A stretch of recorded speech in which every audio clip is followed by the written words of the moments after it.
Hey everyone, it's Will, GamerDad, with another video for you. So, I just wanted to show you a couple of things in Chapter 2.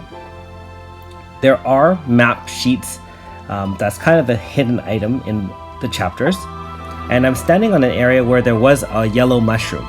And when you press it a couple times, it'll drop that map piece. And when you head to the area above the end of the chapter where you can finish off the chapter, you can see that the map piece will start glowing and you can explore these new areas. In Chapter 1, there were a couple of hidden items, a Princess Psalm and the High Scroll from what I understand. In this chapter, you can see there is a horror. Just like its smaller brothers, it is vulnerable to fire. I didn't bring a full fire team, but I do have Miyu, so we'll use her blaze sword, and doesn't seem to have any resistances to either wind or water, so we're just going to beat it down as usual.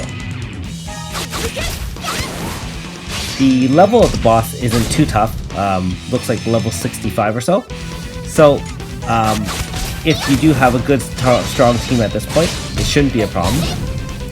However, like I said, if you do have more fire heroes, that'd be best.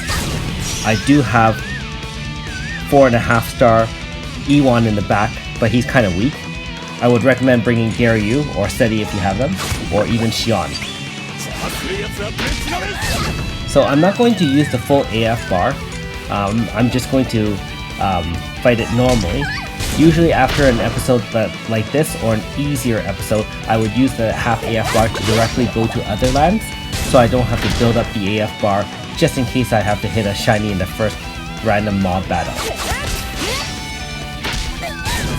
So again, you can see even without Meryl in the front line, the boss is pretty easy to handle. And there you go, one lovely mushroom. I believe you'll use those materials to craft some of the armor and weapons that are available from this side quest. And there's another nice little bonus there, the Luring Shadow Fists.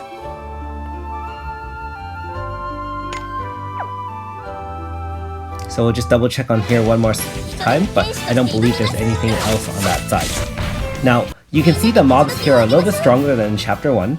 They are level 35. There is also a new mushroom that you can beat to get 100 of them for the extra Chrono Stones. And if you haven't noticed already, you can see these shiny little orbs.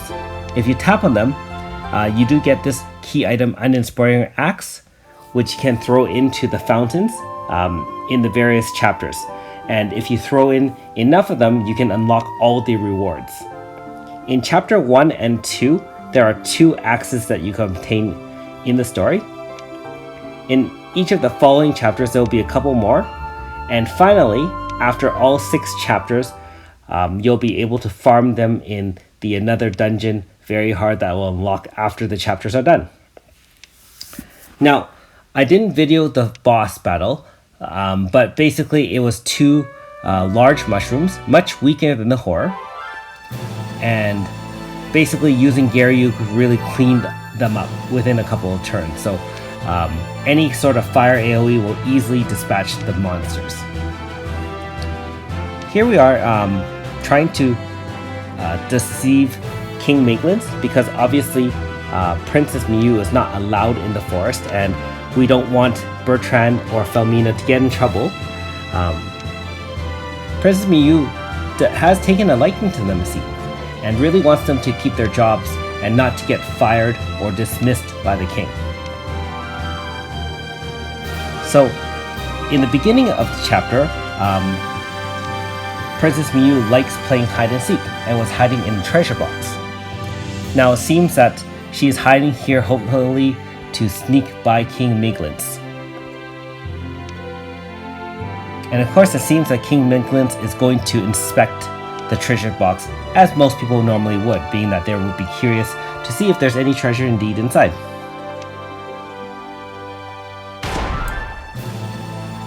And to much surprise, Felmina kicks it up into the air. And we're left wondering what happened to Miyu.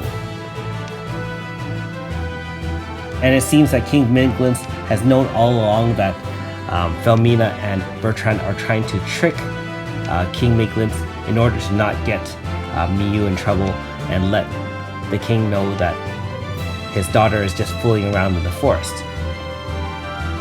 You can see the king is taking it all in stride and is very happy that he chose these two as Princess's guardians.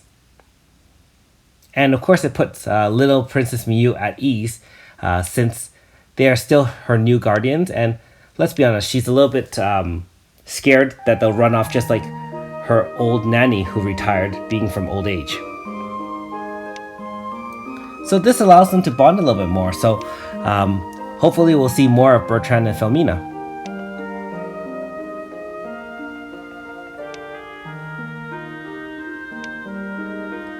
I've taken quite a liking to this storyline. I do like seeing the younger princess. She is quite cute. And I like that her dress is very similar in style to the older Miyu that we have in our party.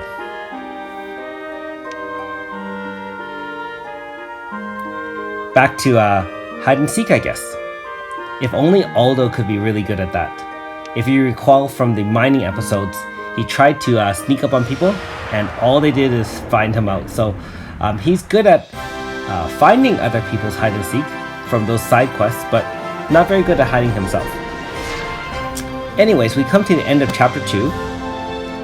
We've warped back, the grimoire has warped us back, and we have defeated another bibliovore. So 2 down, 4 more to go. Keep in mind that once you finish the chapter, it does take approximately 22 hours to recharge before sending you to the new quest. So in my first video, I did say 6 hours incorrectly, but now it is 22 hours. So hopefully that gives you a little bit more information. Thanks for watching. We'll see you next time. And here's a preview of chapter 3. If you haven't already, please like and subscribe to my channel. Also, don't forget that I have a Patreon as well. That's it for now. See you next time.